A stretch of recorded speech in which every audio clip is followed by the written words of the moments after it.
하나님 말씀 보겠습니다. 오늘 이 아침에 하나님께서 우리에게 주시는 말씀은 출애굽기 34장 10절로 14절까지의 말씀입니다. 출애굽기 34장 10절로 14절까지의 말씀. 우리 다 찾으신 줄 알고 함께 봉독하겠습니다. 여호와께서 이르시되 보라 내가 언약을 세우나니 곧 내가 아직 온 땅 아무 국민에게도 행하지 아니한 이적을 너희 전체 백성 앞에 행할 것이라. 내가 머무는 나라 백성이 다 여호와의 행하심을 보리니 내가 너를 위하여 행할 일이 두려운 것임이니라.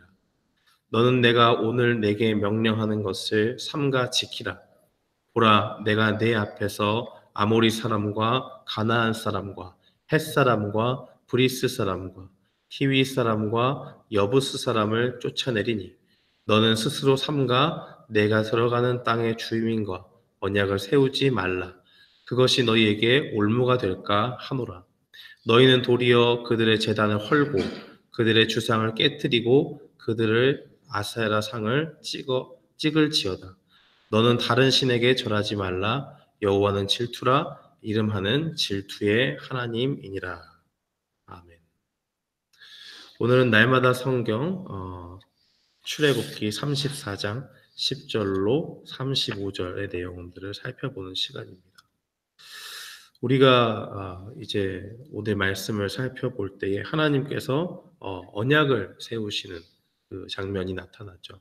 누가 주도하는 것이냐? 하나님이 주도해서 하나님 주도하에 하나님과 하나님의 백성된 이스라엘 사이에 그 언약을 체결하는 것입니다. 우리가 잘 알듯이 이 언약이라는 것은 그 어원적인 의미를 살펴봤을 때 쪼개다라는 의미를 갖고 있죠. 생명을 담보로 한 약속인 것이고 이것이 얼마나 큰 강제성이 있는 것인지는 분명히 보여지는 것이고 만약에 이것이 파기될 경우에 그 생명까지도 충분히 위협할 수 있는 그러한 종류의 약속 또는 협약이다라고 그렇게 볼 수가 있는 것입니다.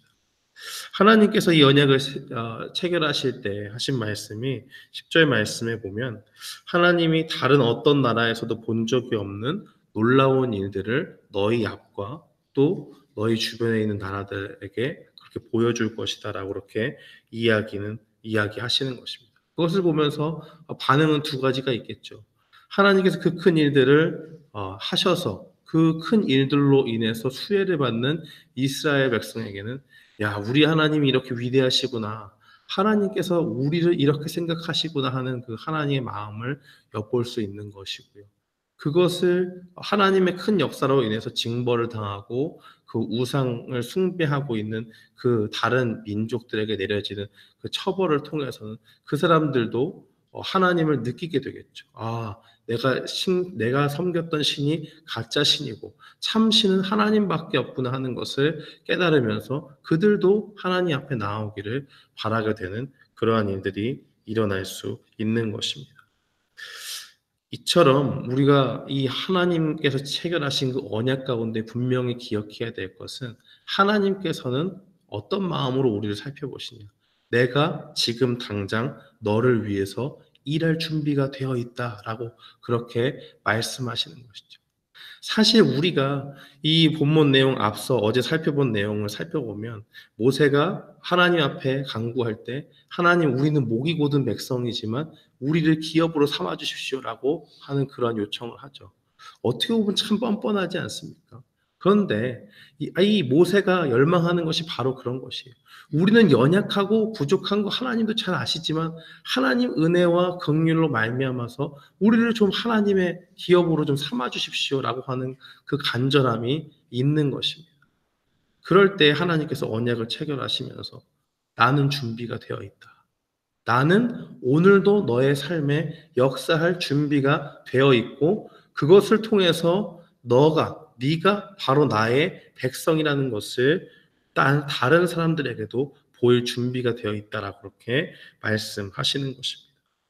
이것이 얼마나 큰 수혜냐면 우리가 하나님 앞에 뭘 잘해서 얻는 것이 아니고 모세가 간청했듯이 우리는 목이 곧고 틈만 나면 하나님을 배반하려고 하지만 그 가운데서 그래도 우리를 주님 앞에서 좀 받아주십시오라고 한 그 간청 가운데는 우리에게 아무 자격이 없다는 것을 깔고 들어가는 것이죠.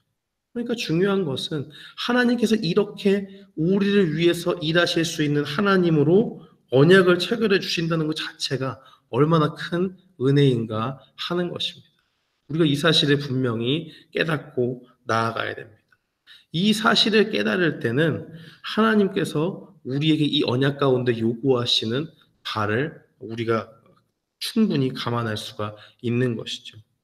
하나님께서는 이스라엘 백성을 위해서 일하실 수 있는 준비가 되어 있습니다. 그러면 그 언약의 수혜자, 하나님의 일하심으로 인해서 직접적인 유익을 받는 우리는 무엇을 해야 되느냐?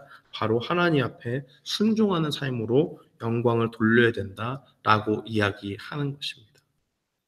17절과 오늘 본문에서 읽지 않았지만 이 12절부터는 이제 그 가나안 땅에 들어갈 때에 그 땅 거민과 언약을 체결하지 말라고 이야기하죠. 왜냐하면 이스라엘 백성들이 하나님을 섬기는 사람들인데 그 땅의 사람들, 가나안 땅의 이방 민족들은 하나님을 섬기지 않기 때문에 하나님을 믿는 백성으로서의 정체성이 흐려지니까 너희는 오로지 나와만 언약을 체결하고 다른 이방 민족과는 언약을 체결하지 말라라고 그렇게 이야기합니다. 그리고 나서 17절 이후에 나오는 내용들은 하나님께서 이 언약 가운데 요구하시는 바가 무엇인지 보여주죠. 첫 번째로 하나님께서 우리에게 요구하시는 것, 하나님의 백성에게 요구하시는 것은 바로 순종의 삶을 살아야 한다는 것을 보여주고 있습니다. 이 하나님의 백성들은 이 다른 이방 신들을 섬기는 그러한 신들을 섬기지 말아야 되는 것이죠. 오늘 본문에서 읽었지만 14절 말씀해 보니까 너는 다른 신에게 절하지 말라 여호와는 질투라 이름하는 질투의 하나님임이라 그렇게 증거하지 않습니까? 하나님께서는 그 백성들에게 요구하시는 바가 무엇이냐면 이스라엘 백성들이 하나님 한 분만을 섬기고 어떤 우상도 만들지 말면서 살아야 한다는 것을 우리에게 보여주고 있는 것입니다. 분명히 하나님의 은혜로 출애굽의 은혜도 얻었습니다. 홍해도 가르고요. 죽음이 드리워진 그 밤에 6월절 그날에 예수 그리스도의 그 피를 상징하는 6월절 어린 양의 피로 그 죽음의 문턱도 넘어가지 않았습니까? 그리고 광야에서 삶 가운데 물도 주시고 만나도 주시고 매출하게도 주시고 하는 그 은혜를 충분히 입었는데 그 가운데 필요한 것이 무엇이냐? 내가 너에게 이렇게 행한 것을 기억하고 그 하나님이 너희 하나님임을 기억하면서 내 말에 순종해라라고 하는 그 삶이 필요하다는 것입니다. 두 번째로 우리가 기억해야 될 것은 무엇이냐면 바로 하나님 앞에 감사하는 삶을 살아야 된다라고 그렇게 기억해야 되면 좋겠습니다. 이 출애굽기 오늘 본문의 18절 이후에 나오는 내용이 무엇이냐면 이스라엘 백성들이 하나님 앞에 보여야 될 절기에 대해서 그렇게 나와 있죠. 안식일은 당연히 지키는 것으로 깔고 들어가고 처음에 이스라엘 백성들이 출애굽에서 나와서 지켰던 그 6월절 그 다음 날부터 나오는 그 무교절을 지키면서 하나님께서 출애굽 가운데 어떻게 은혜를 베풀어서 우리가 지금 이 자리에 와 있는가 하는 것을 계속적으로 기억하라고 말씀을 하시죠. 그리고 또 기억해야 될 것은 이 이스라엘 백성들이 출애굽한 이후에 그 농사를 짓지 않습니까? 그러면 그것으로 얻은 그 첫 열매를 드리는 그 77절을 지켜라라고 그렇게 이야기를 하고요. 또 추수가 시작되고 한참 가을이 지나고 난 다음에 마지막에 그 추수의 마지막을 하나님 앞에 장식할 때 그것을 바로 수장절로 하나님 앞에 지키라라고 그렇게 이야기를 하죠. 근데 중요한 것은 그때 하나님 앞에 나아올 때 빈손으로 나오면 안 된다라고 하는 그 내용이 나와 있는 것입니다. 그것은 무엇이냐면 우리도 사람과 관계 가운데 있을 때에 어떤 사람이 나를 위해서 감사한 일들을 해줬어요. 정말 감사하다. 그러면서 우리가 뭔가 빈손으로 나아가는 것이 아니라 인간 관계에서도 뭔가 은혜를 입었으면 아주 작은 금액에 상관이 없이 그 마음을 담은 작은 그 감사의 선물을 줬을 때 그 받는 사람이 참 기뻐하지 않습니까? 하나님도 마찬가지인 것이죠. 하나님께서 크신 은혜를 베풀었으면 우리가 그 앞에 감사의 예물로 주 앞에 나아가야 된다고 하는 것입니다. 이 하나님의 은혜와 감사하는 것은 서로 뗄래야 뗄 수가 없는 것이죠. 왜냐? 하나님께서 정말 자격 없는 나에게 은혜를 주셨기 때문에 내가 하나님 앞에 정말 드릴 수 있는 것이 무엇인가라는 것을 곰곰이 생각해 보면 정말 작은 정성이라도 또 내가 하나님께로부터 받은 그 탤런트라도 하나님 앞에 온전히 드려야겠다라고 하는 그 마음이 당연히 생길 수밖에 없는 것이기 때문입니다. 그러므로 우리는 오늘 말씀을 살펴보면서 분명히 기억해야 될 것이 있습니다. 첫 번째는 하나님은 우리를 위해서 일하실 준비가 되어 있다.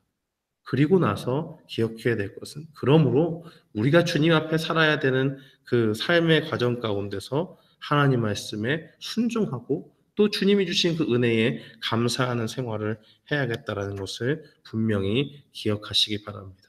오늘 이 말씀을 기억하면서 오늘 하루도 순종과 감사함으로 주 앞에 나아가는 우리 모두가 되기를 주님의 이름으로 축원합니다. 아멘.